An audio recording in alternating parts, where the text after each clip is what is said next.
All right, guys, we're going live. So today, what we're doing is we're going to be going over just how to sell deals for the most. So just to give you guys a little bit background, we are selling all of our deals on MLS. Well, not all of them, but probably about 95%. Um, and so that's really what we're working on. So a couple of different things we're going to go over. Sorry, I pressed my golf swing over here in the back in the intro. But what we're going to be going over is those 5 things down below that we kind of talked about is packaging, pricing, managing seller expectations, getting buyers to make offers, and also just accepting offers with due diligence. That last one's super key. A lot of people have never done that before, and it's going to allow your buyers to give you a better offer, potentially have more targeted repair numbers, and come up and just feel more comfortable with what they're getting into. So a couple things that we're going to talk about is um, the, just the importance of how to have success in this downturn. So one of the things that's probably dawned on me more than any that I've learned just in the last couple months, just through the change, maybe it's last like I guess 4 months, is that literally to have success when we're going down in a market is you just have to be better. At the end of the day, is everything you would do on your own is you just have to do it as good as you do it on your own with other people doing it, and that's hard because like for example, just for us, before I get into this, it's one of the things that we had going on is we'd have a lot of like we had some problems come up, and they're all problems that I was like, 8 months ago, a year ago, I'm like, hey, we need to do this, guys, like to my directors to whatever, and they're like, yeah, we should, and like they'd work on it, and they do it like maybe a little bit of the way or not do it at all because like maybe I didn't make it as important as it should have been, and I didn't follow through and hold any accountability, and then lo and behold, when the market starts to crash, those cracks become craters or ravines or whatever you want to call it, and they are obviously glaring, and it would have only been solved had we just been better a year ago. So that's all it is right now, is just simply every single time there's a mistake, just let's never let it happen again. How can we build stronger, better is honestly what we're trying to do. So anyways, just letting a few people roll in here, I think we're ready to rock and roll. So let's get into just selling deals. I'm going to share my screen. Let me get this all set up over here. I should be better at technology than I am, but let me see. I'm going to open this, present, screen share. All right, perfect. Browser can't access my screen. Oh, God. That's not what I want.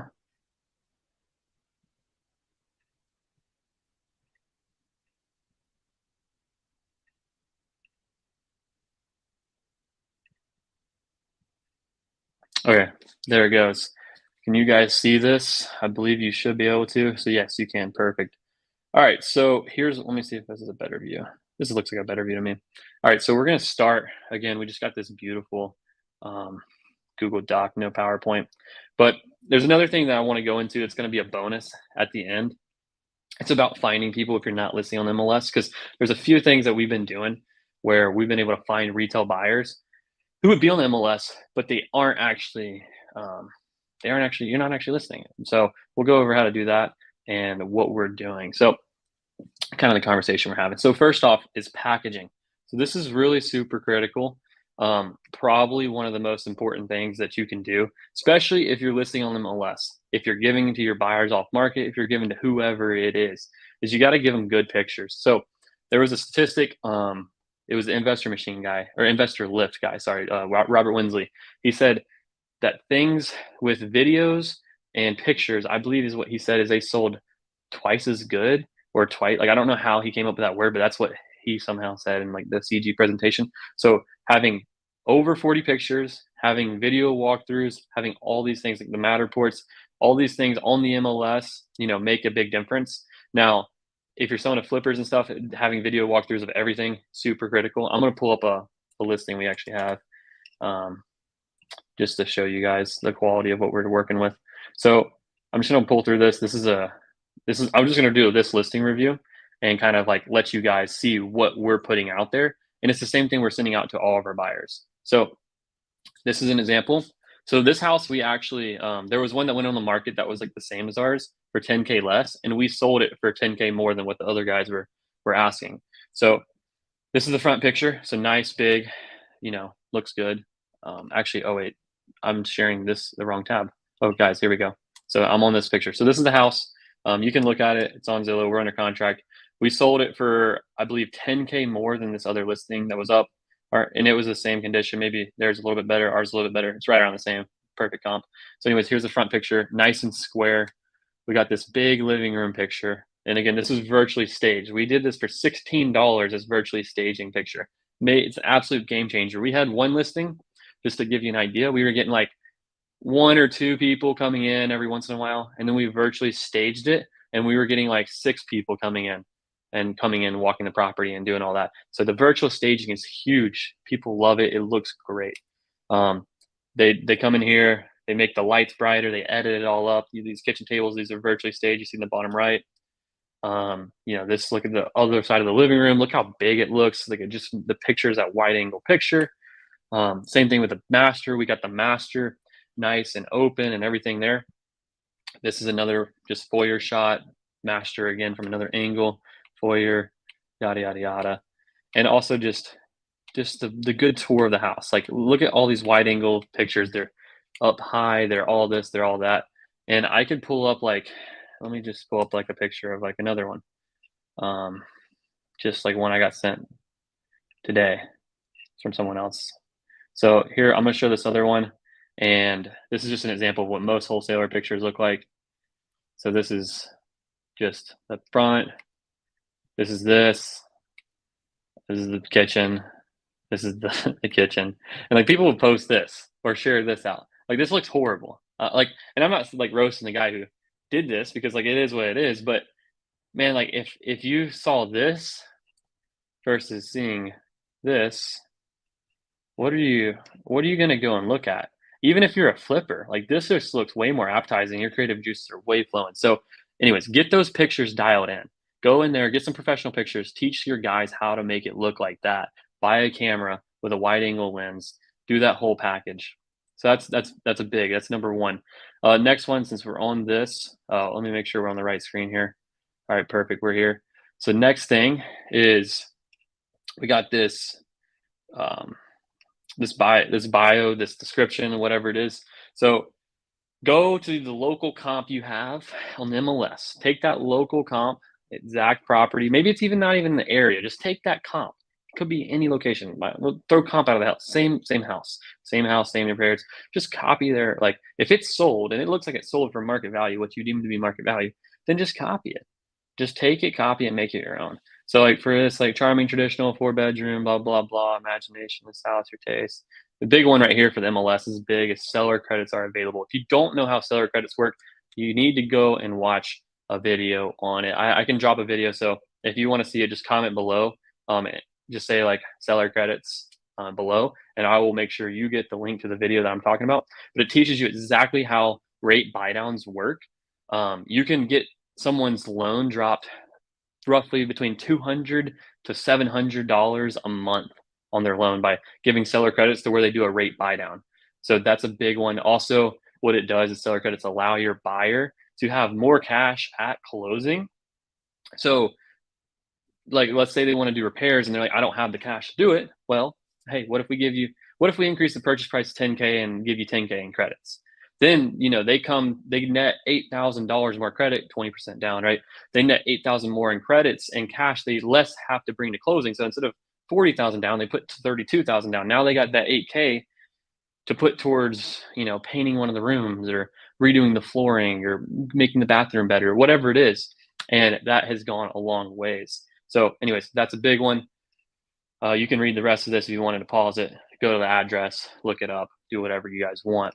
So that's big. That is huge. That is huge. That is huge. The other side of the description and sending deals out, and I know this is on the MLS, but when you're sending deals out and you're talking to your buyers, you need to know exactly who you're trying to sell this house to. Because if you have a perfect rental, you need to, one, underwrite like a rental. You need to, two, run numbers like it's a rental. And three, you need to be like, hey, landlords, this is the perfect property for you. It's turnkey, it cash flows, and then list all the great things about it. Then when you talk to them, it's like, hey, this thing makes perfect sense. And they're like, well, what's the catch? And like, honestly, the catch is like, it just needs, it just needs this, it just needs that in 5 years, and like you're good. But other than that, it's perfect. The numbers all made sense. I underwrote it like this, and yada yada yada. What do you think? And then they know that you did your numbers the right way. So, anyways, that's with pricing coming up and listing and package. That's just packaging your property. So make sure you're using the language for who actually is going to respond. This is a family. This is going to be a family house. Someone's going to live there. And we're talking about a charming traditional 4-bedroom, 3-bath, single family home. Bring your imagination. I mean, like, I can't even read it all. I can barely read, but you get what I'm saying. All right, next. Let's share this screen. All right, so we're back. So we did packaging, super simple, super, super important. The pictures, the description, and the price. Those are really, the price could be a part of packaging, because price, the only things you can really do with the property on the MLS, and now if you're building a buyer's list, it's different, but on the MLS, the only things you can control are the pictures that they see, the description that is there, and the price. Those are the only three things. So if you nail in all three of those, then you're going to have a good chance of getting offers and selling deals. So, all right, number 2, pricing. So what we do is we price to sell properties in 15 days on market. So if I go over here to this property, and I look, I do think it took a little bit longer for this one because we fell out of contract once right before the day before closing, but this one took 40 days. But if we go to our median days on our dashboard, it is 16 days. I looked at it this morning. It might have been 16.5, but it's 16 days for us to, when we list it, to when we buy it. And the biggest thing right now in the going down into this recession is being able to speed up your cash conversion cycle. So we're selling deals in the MLS in about 40 to 45 days on median or on average. Some are a little bit longer, some are a little bit less because we sell them to cash buyers. But that is going to be super important. And a couple ways you can do that is, one, by getting pictures the next day when you lock up a contract virtually.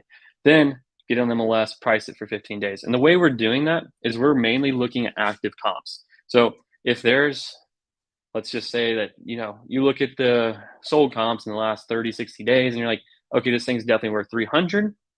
That's what I come to. I know it's going to be, I know 300 is what it's worth. But then you look at active and you see that there's 2, 3, 0, whatever it is. Let's just say there's 2 houses that are sitting there, comparable properties to you in a mile radius. And you're like, oh, shoot, these are both sitting here and they're both listed at 300 and they've been sitting here for 40 days. Let's call it 40 days, 30 days, whatever it is.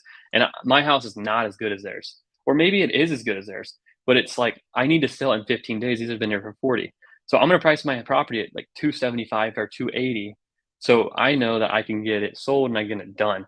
And it depends. Like if it's the same level property, I'm going to price it like 285. But if it's a little bit worse, then I'm going to price it like 275. So I can make sure that I get people out there and just have the best pictures possible. And then you'll be guaranteed to get people out there, get it sold, and you'll sell it for pretty much a premium compared to anyone else. So that's the thing. Speed, get people out there. Because then what you can do is you can sell the sweat equity play. Sell the, hey, if your client's looking to do a little bit of work, this play is perfect for them. They put $10,000 of work in there, $5,000 of work in there over the next couple of years. This thing's going to be worth, they're going to have 40, 50K of equity in this property. And they haven't done anything. They just bought well. This is the deal of a lifetime for them. You're not going to sell them like that hard, but you're going to tell them like those exact things. Like you're literally telling them this is a sweat equity play. You're going to have a lot of potential in this. This is something your client wants. And we're going to talk about this too down here in section 4. But this is why it's important to do this in order to sell deals quick and move them on MLS, because you have a seller to maintain your promise to. So other thing is underwrite your end buyer. I know this is kind of geared towards MLS, but if you're not listing on MLS, I already said package it for your end buyer, is underwrite like your end buyer. Go talk to your local flipper, talk to your local landlord.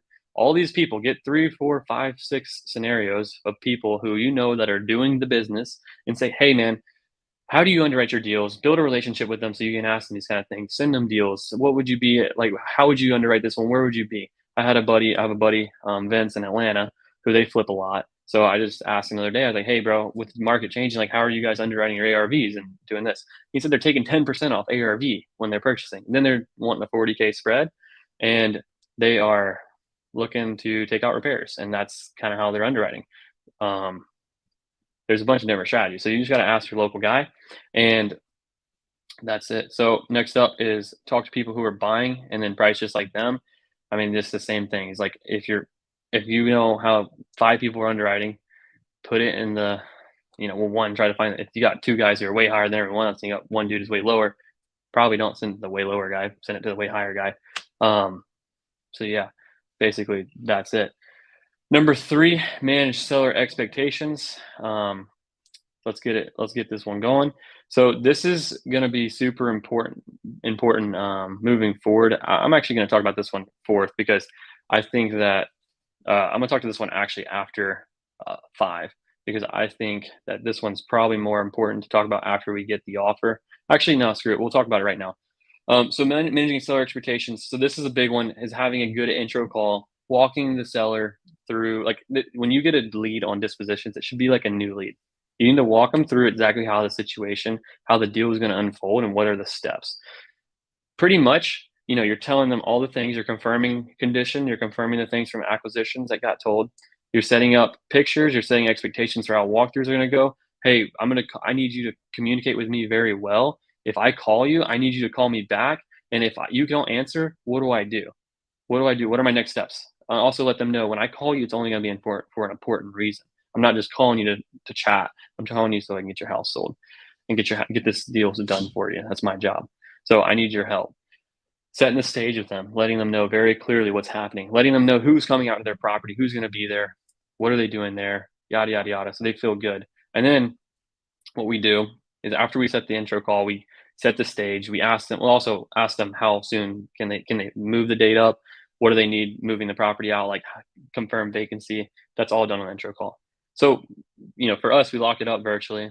Then what we do is we go get pictures. We set that up after the intro call.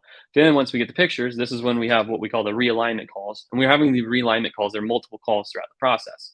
So let's say that we get pictures and the property needs more work than we anticipated. That's pretty normal if you're wholesaling and not locking it up in person. I would say that's 9 out of 10 times what happens. So we always pretty much have this conversation, hey, we went out there, we got some pictures, and honestly, like, the property seemed to be in a little bit worse condition than we initially anticipated. Like I see like, a tree growing in the pool. I'm saying that because this is one we have. Like there's the cabinets, like there's no doors on any of them. They're beat up, and like basically the floors are messed up and gonna all need to be replaced. And the water was flooded in the basement. Like, I mean, like it just honestly is a lot worse than what we were anticipating. And just like let them talk and talk about what happened. Can you tell me about this? Can you tell me about that? Go deeper. Hey, there's a water stain on the ceiling. Is there any active leaks there? Knowing this information, because people are going to ask. People are going to ask, how old is the HVAC? How old is the roof? Know this information. Hey, there's water stains on the roof. Is there an active leak? You need to know this. You need to be informed. And being informed means you're going to have a better chance of selling this because you're trusted. If you're not trusted, people are going to say, I don't want to buy from this clown.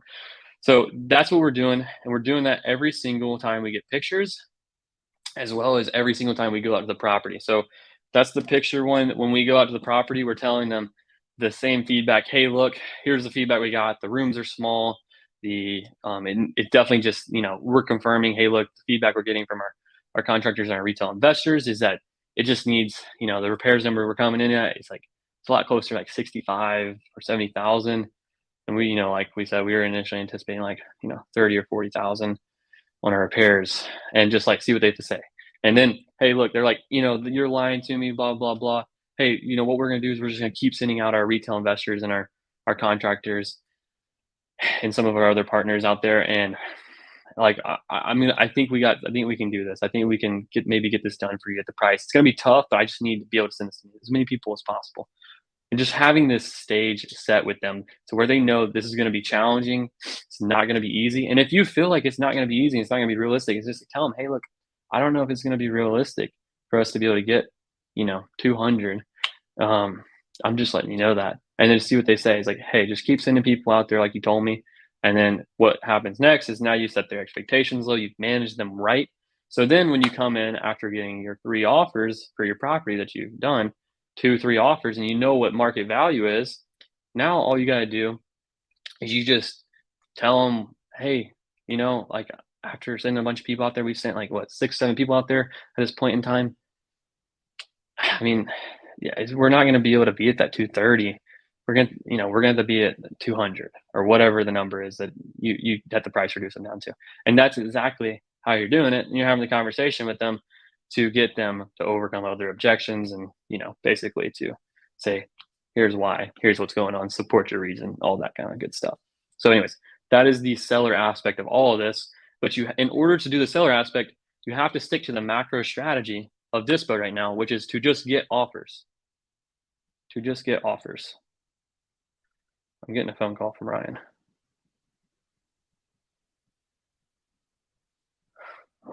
Oh, this was tomorrow. I'm doing this tonight for some reason. Oh gosh, that's funny. Well, some people are on here. Thanks for showing up. Anyways, we're doing this anyways. We'll repost it tomorrow. We'll tag everyone in there. Um, that's freaking funny. My bad, guys. But anyways, so we'll go to the next part. All right, so the next part is getting buyers to make the offer. And this is one of the harder parts. And I'm still between the fact of like, will people make offers regardless or not? But I would say that you definitely influence them making offers. Now, if the property is absolute trash and it's priced wrong, it's going to be much, much harder. You're going to need way more people to go to the property in order to get an offer. That's why days on market are higher for some properties versus others. So, anyways, the big number one that we were seeing is just answering the phone when it rings. Like we were answering like 30-40% of inbound calls. Now we're answering like 80. So just doing something like that, you're going to get more leads, you're going to get more deals, you're going to sell more deals, and you're going to sell them for more because more people are going to make offers, and more people are going to see the property. Next is finding the buyer's objection. So I can't tell you how many times we talk to people and they're like, yeah, we're not really interested. And hey, what has your buyer not really interested on this property? And just like the same thing you would have with a seller, just talk to them, figure out what's going on, figure out how you can overcome that. And it's pretty straightforward usually. Usually it's like, hey, I wish it was more move-in ready, or hey, the numbers don't make sense, or hey, like what would make that, like what would it make sense for you? Like what numbers would make sense for you, or what were you hoping repairs would be done to the property? And then you can kind of go through like, can we get a GC out there, one of our vetted general contractors out there to make this a really turnkey solution for your client, so he can get that $30,000-$40,000 of sweat equity that it's looking like he might would be able to get if he did the carpet and the paint. Would that be something they're interested in? It takes like 2 or 3 days for them to do it, and then get them to come back to you. These people will do that. These people will do it if you offer them credits. Like, hey, look, it's too much cash. We don't have the cash to repairs. Well, what if we offer you some credits at closing? That way you don't have to come to the table with as much cash. And it's like, you're just working through why they don't want to make an offer. Hey, what world would you even make an offer? Is there any type of situation where you'd make an offer? I'd make an offer if it was like 200,000. Well, maybe that's an offer that you're going to have to come back to later at one point. So just throwing stuff out there. It's not as easy. You'll find out where people land. If you're working with agents, is just getting the agent on your side. And this is like kind of like what I said just a minute ago before, like about the general contractor thing, is you're trying to make them feel like a genius. So like, it's not perfectly easy, but you're trying to figure out like, hey, I want to figure out how to make this work for you and your client. How can we make this, like, here's a solution that I could see where it could make this a really good deal for you and your client, to where your client gets what they want. They get, you got them a really good deal where they have a lot of equity, or you make them fulfill their goal, whatever it is. And so you look like a great buyer's agent because you negotiate a good deal and you got them what they want. So that's that. Building strong rapport with them as well. So another last one is follow up. So this one is super important because they'll tell you, hey, I'm gonna go talk to my client, or hey, I'm gonna go run my numbers, and then they'll never come back to you. But if you call them when you lead the conversation, hey, when will you be done running your numbers? Hey, when are you gonna talk to your client? Okay, you're gonna be done at 2. Okay, well, so if I give you a call like 2:15, like you should be available. Okay, great. So I'll give you a call around 2:15. We can talk about it. Call them at 2:15. They don't answer. Call them at 2:30. They don't answer. Call them at 3. And eventually they'll answer. And then you'll talk to them. Then you'll find out more objections, and you'll be able to handle those. And this is an endless cycle. And like basically, if we really to sum it up, it's just work harder. So last one before the bonus is. What are you doing here?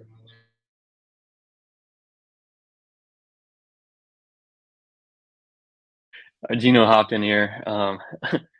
Well, let's keep going right here. All right, I got distracted for a second. Sorry, guys. Yeah, Gino's over Forgive here. me, guys. He's over here. I don't know what he's doing right now. Look for my earphones. You want to come in here, bro? Here, come in here. What are we doing? We're giving a presentation on how to seal deals. My bad, guys. Forgive me. We got to meet up in 30 minutes. Yeah, we do. I'm ready in 15. Keep giving that value. Yes, sir. All right. So I'm actually at Gino's house right now because I just got back from South America. I needed a place to live for a couple of days because I'm still homeless right now. So, or my address is just Airbnb. Anyways, so let's get into accept offers with due diligence. So hopefully you guys are getting some value right now. If you guys are, just please just let me know below. Let me know what questions you have as well so far. If you'd like me to dive into anything deeper, I do have a hard cut at like around 6:15, so 15 more minutes or so. But anyways, let's get into how to accept offers with due diligence. So one, the reason why this is important is if you're selling on the MLS, you're not going to sell any deals without due diligence almost at all. I think we've sold one out of, I don't know, 60 or 70 or so recently that have been like, since we've been doing this in like the downturn.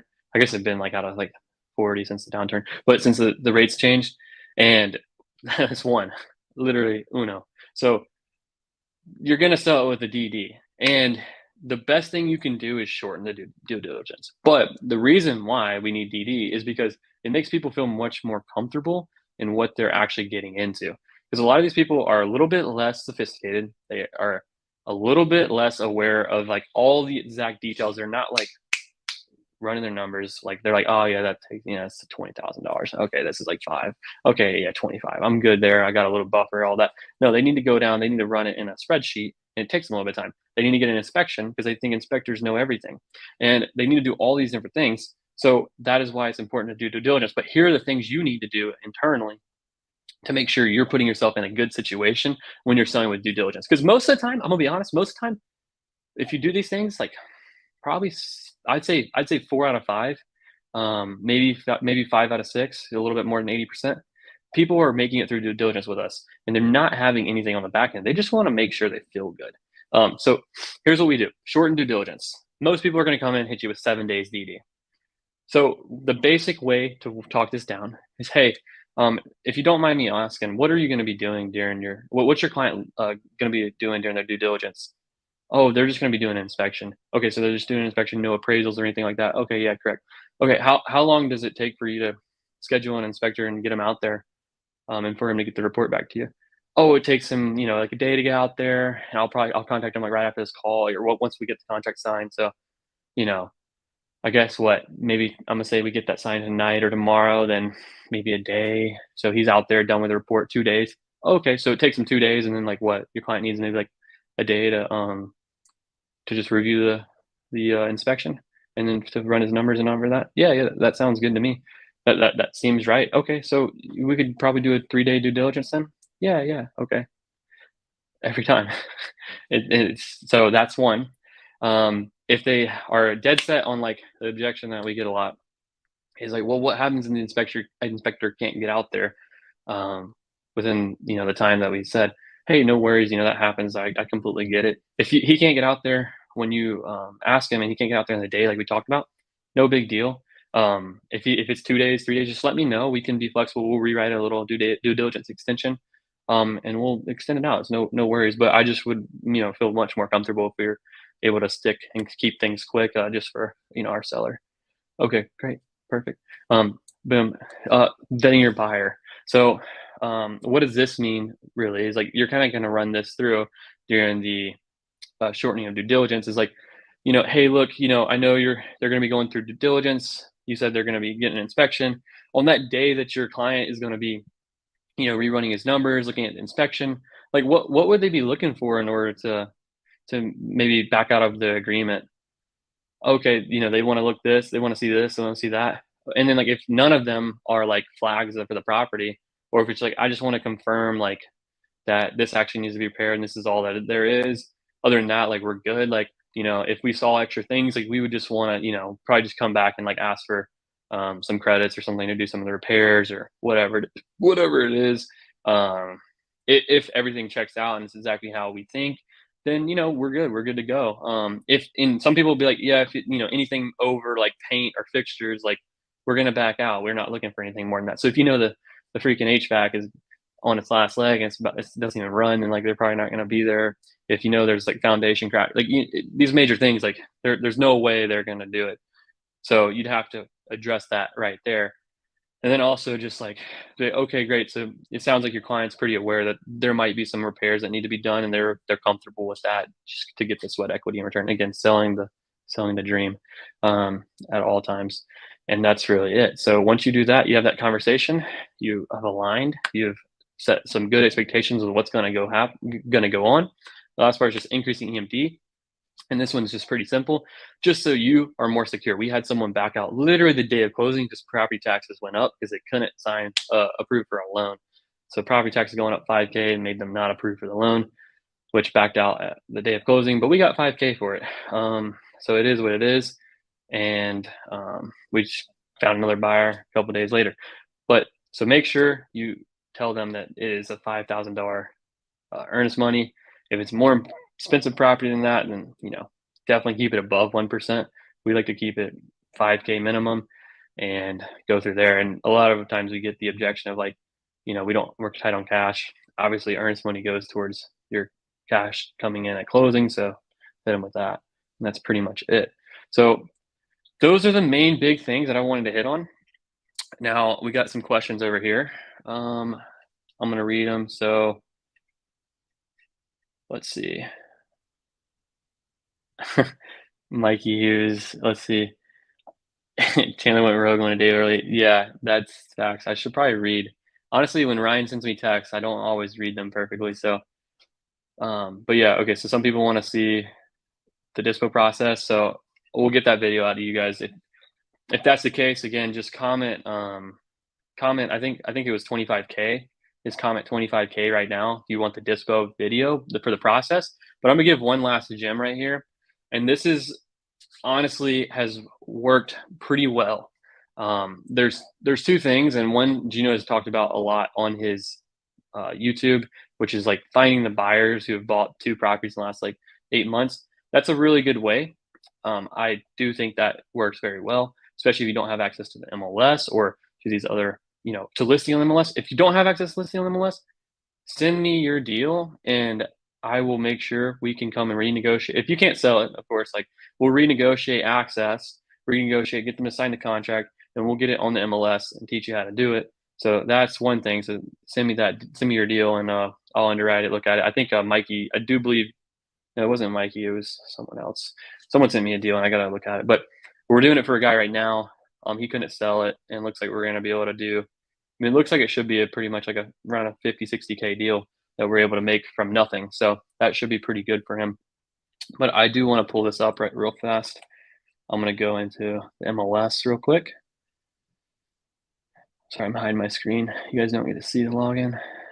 And we're just going to pull up a random property. Let's see. I just did this one for. All right. Also, if you guys don't have, I wanted to look up another one. If you don't have MLS access, definitely make sure you get it. Find a local realtor who you can work with and become friends with. Maybe give them some deals to get up there to list for you and get their MLS. All right, I'm pulling this up, guys. Give me just a second.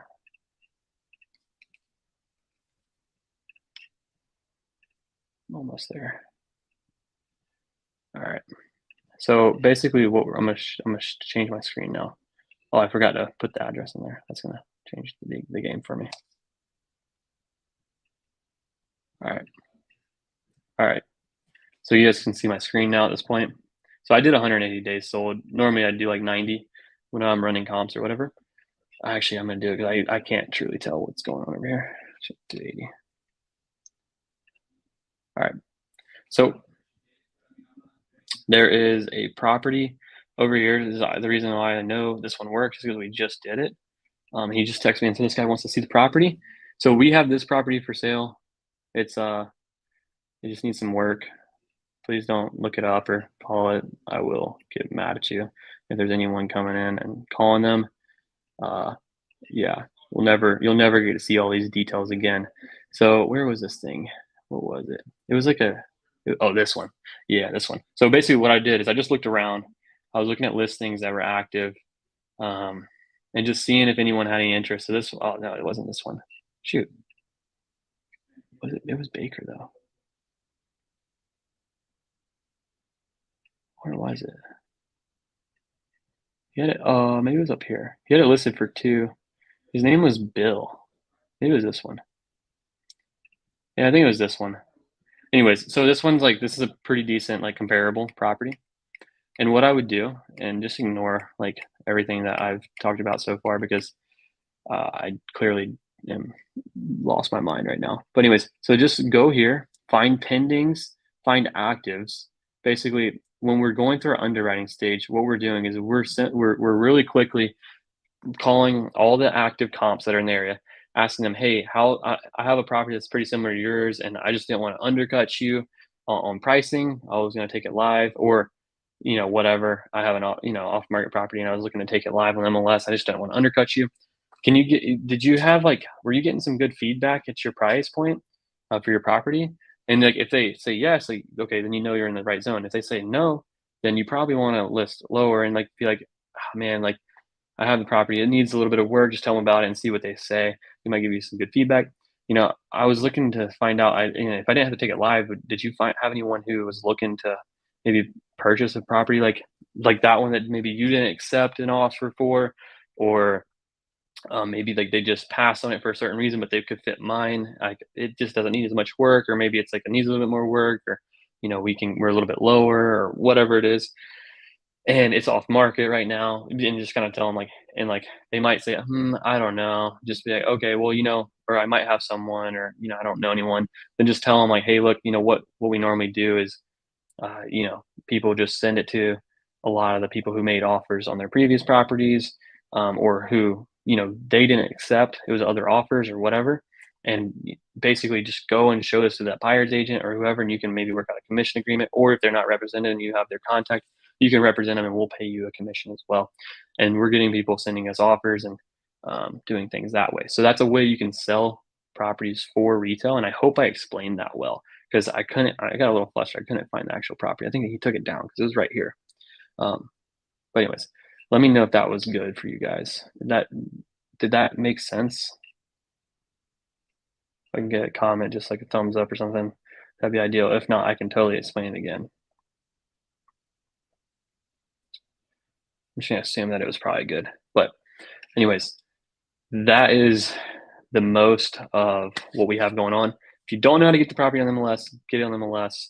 If you do already have it, this is a great video for you to see exactly how we're doing it and how you guys can do better. So again, recommendation is level up your, I'll send the sheet as well if you guys want it. One more view of this sheet is better packaging, get those pictures, get those descriptions dialed in, and then again, present it as if you're talking to your end buyer. This is a marketing tip. This is not a dispo tip. It's a marketing tip. Pricing, price it to sell quick, especially in the MLS. Beat your competition. Again, price it like you're an end buyer. Talk to them about the pricing like it's your end buyer and what they would know. Like if they're looking for cap rates, if they're looking for, a certain target percentage of their earnings, like for a flipper, like are they looking for 40K? Are they looking for 50K? Are they looking for 20%? What are they looking for? How are they taking off their ARV? Asking these questions. Manage your seller expectations so they know what's going to happen. They know what part of the process they're in. So if you do happen to get an offer, because again, remember, the actual macro strategy of what we're doing here is to get 3 offers and find out what market value is, and then let the seller know what market value is so we can do the deal together. And if that means we got to get a price reduction, that means we got to get a price reduction. If it doesn't, great, we can do it together. So that's that. So make sure you're having good communication going through all that stuff. Number 4, answer the phone, find the buyer's objections, get the agents on your side, sweet talk them, have creative strategies for how, because again, you got to teach sometimes you got to teach agents how to present things to their clients, because they don't know. They don't do this as much. They might do one deal a month. They might do one deal a year. Who knows what amount of volume they're doing. And we're the professionals. We got to be the educators for some of these people and make them know how to sound very intelligent, and also have the goods for their client and look like a genius so they can get more referrals. 5 is also follow-up too. Don't forget that one. 5 is to accept offers with due diligence. This is a super big one. You're gonna have to probably start doing it. I'm sure you're starting to get some things. We're even finding people from Facebook and our buyers list that want due diligence now. And this is exactly what you need to do is shorten that to DD. Again, super simple logic. No one can argue with it. Vetting your buyer. Very important questions right here to ask. This is the number one. Just you've got to make sure you ask this one, and then increasing that DD. Those are the big ones. So let me know if you guys have any questions below. Feel free, you know where to get me. Leave me in the comments, tag me there. And yeah, appreciate you guys listening. So I will see you guys next week. Sorry I'm a day early. Everyone who didn't see this tomorrow, watch the recording and say like I'm an idiot or something in the comments. Anyways, I'll see you guys later. Peace.